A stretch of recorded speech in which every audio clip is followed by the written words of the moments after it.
Hello, and welcome to Mode of Cosmic Therapy, the hour of spontaneity and fun. And yes, we're delighted to have Tori back with us this morning, this afternoon, this week.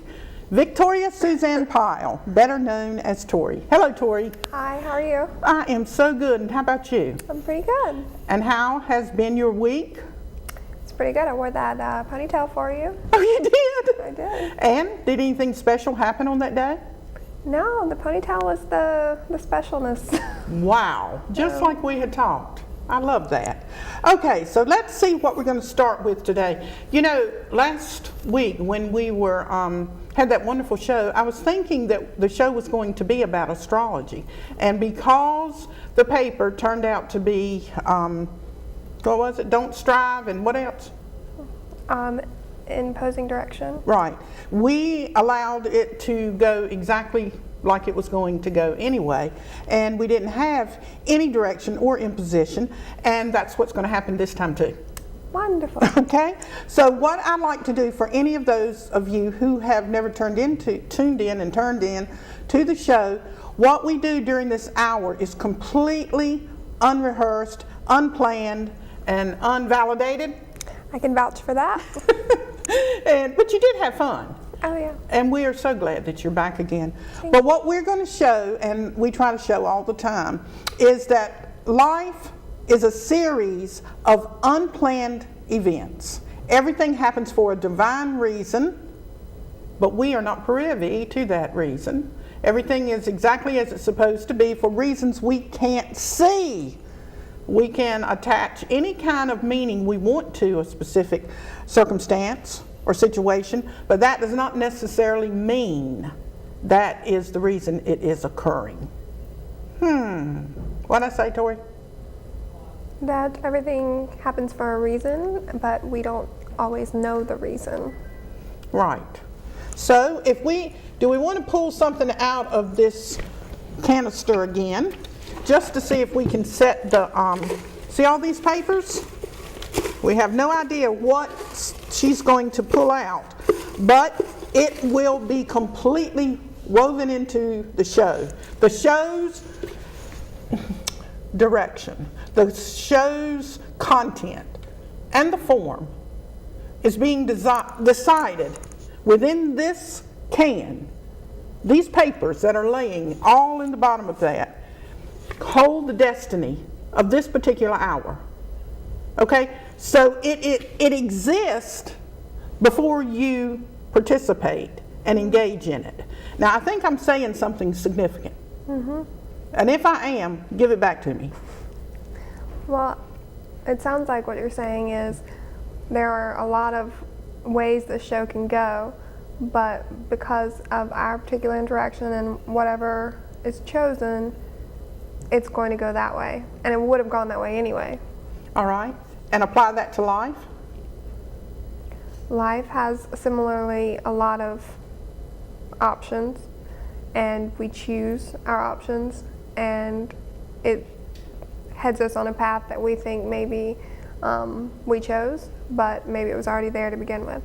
And that is so similar to physics. When you choose one reality, what happens to the rest of them? They collapse. So out of this bucket, our various roads of destiny lie. So which one will it be?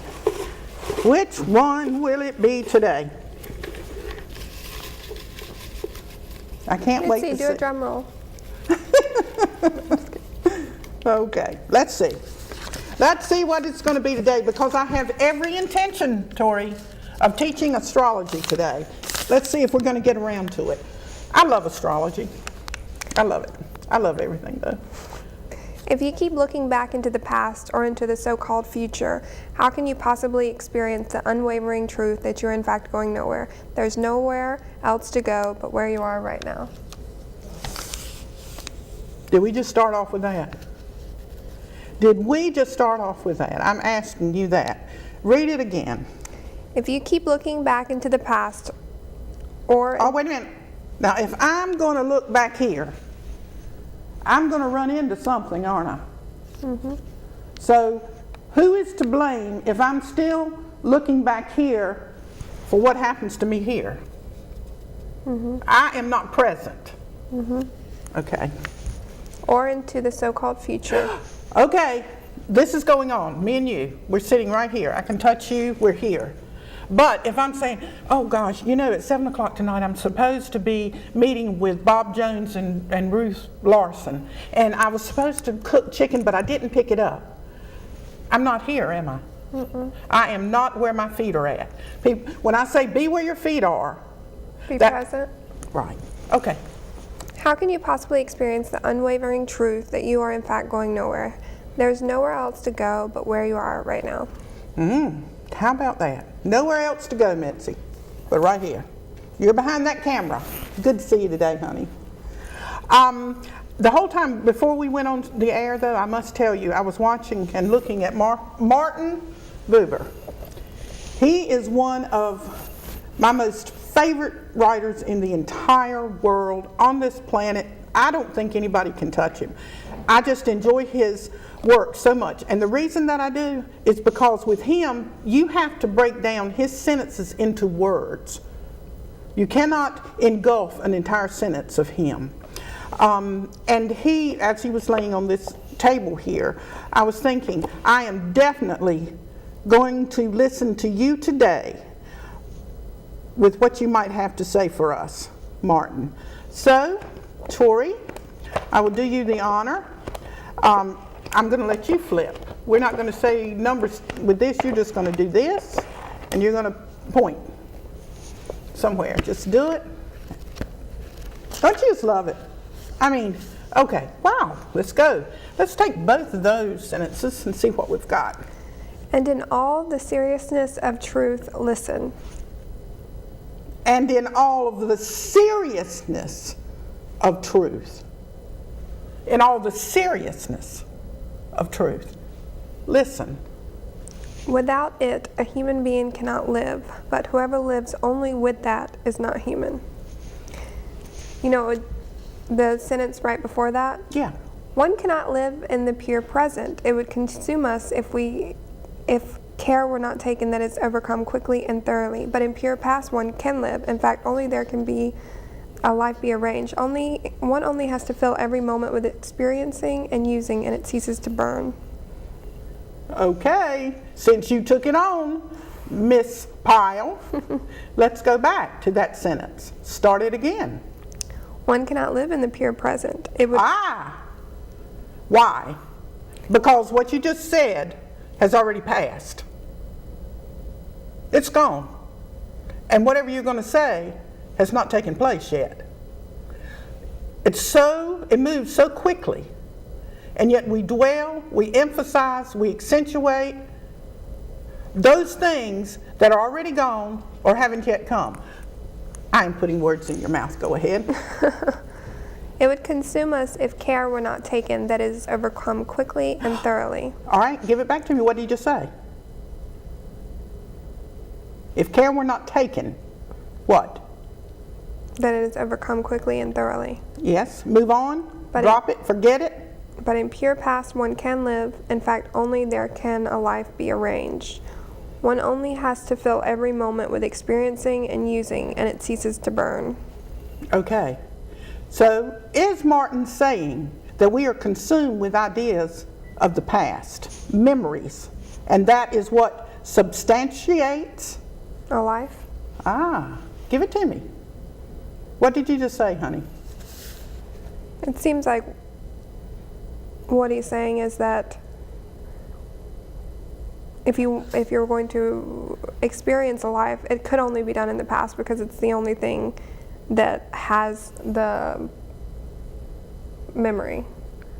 But I don't think that he's saying that you can't live in the present. I think he's saying that you have to envelop the past into your present. Wow. And what was the next sentence that you were to read? The original sentence? And in all the seriousness of truth, listen. Without it, a human being cannot live, but whoever lives only with that is not human. That is tied to that. Now give it back to me. Read that again.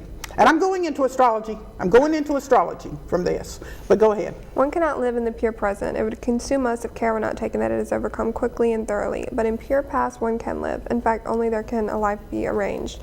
One only has to fill every moment with experiencing and using, and it ceases to burn. And in all the seriousness of truth, listen. Without it, a human being cannot live, but whoever lives only with that is not human.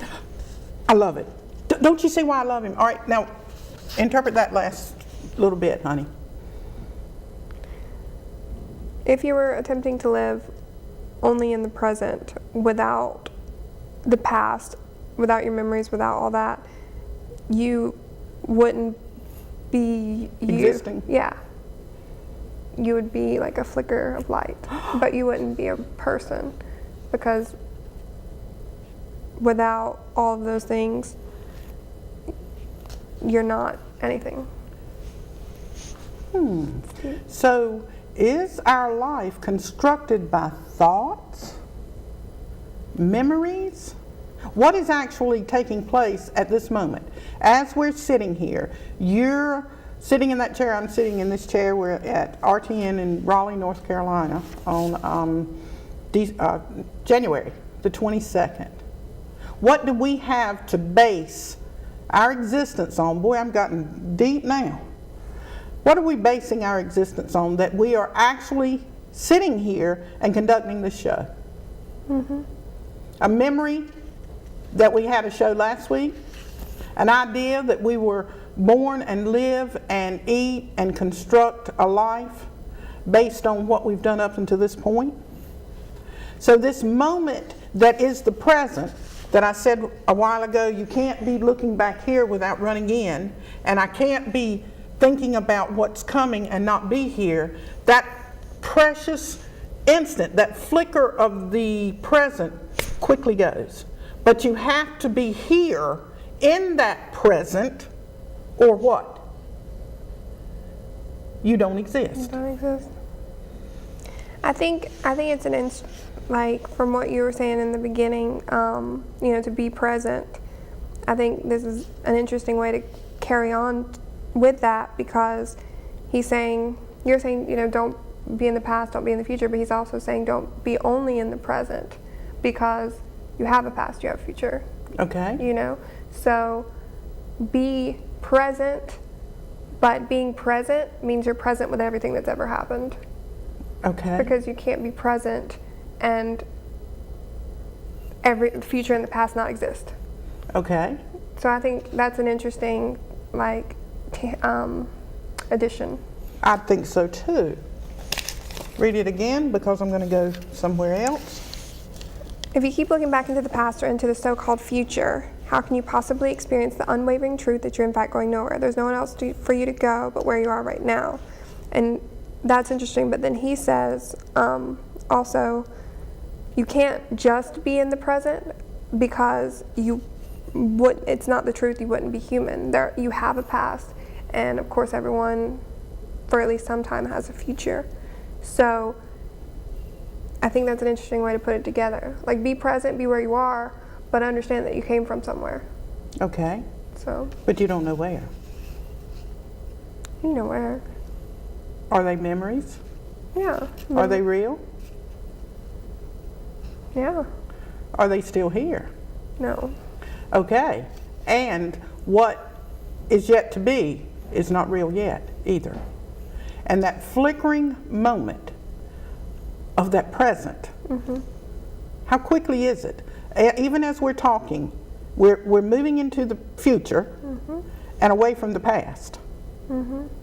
So if we are not so aware that this is going on, we don't constitute the human realm.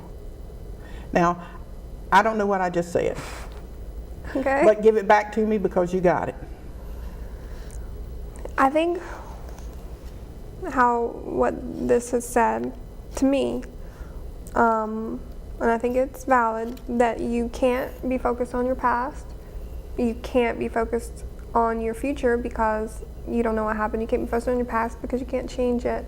But you also, when you're in your moment, when you're here and you're connecting with someone, you're in the present and that's where you need to be, but it's like a cloak of the past. It's going to be around you because that is your... Is it coloring it? That's your humanity. That's where you come from. Because otherwise we're nothing.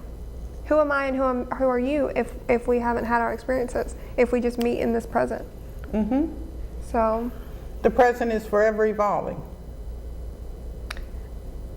But you're talking about present as time. I'm talking about present as in a person. Okay. Being present. What is that present, Tori? What is present in you, this moment? I'm here with you doing the show. Okay. That's what you said about a circumstance. Mm-hmm. But that which is within you has always been. Right. And will always be. Now where are we going? The reason we're having the conversation that we're having, if any other two people got these same two sentences, they would not have the same conversation, because I'm taking my past with me, you're taking your past with you, and we're having this conversation. If it was Mitzi sitting here, she would have a different perception because her past is different than mine. Right. So my perceptions of what I see into this present is going to make this conversation. Okay. See what I'm saying? Yes, I do. And because I like Martin so much, watch this. I'm going to show you how present and what you're saying is true. There it is, right there. Okay, read it. There is so much that can never break through the crust of thinghood.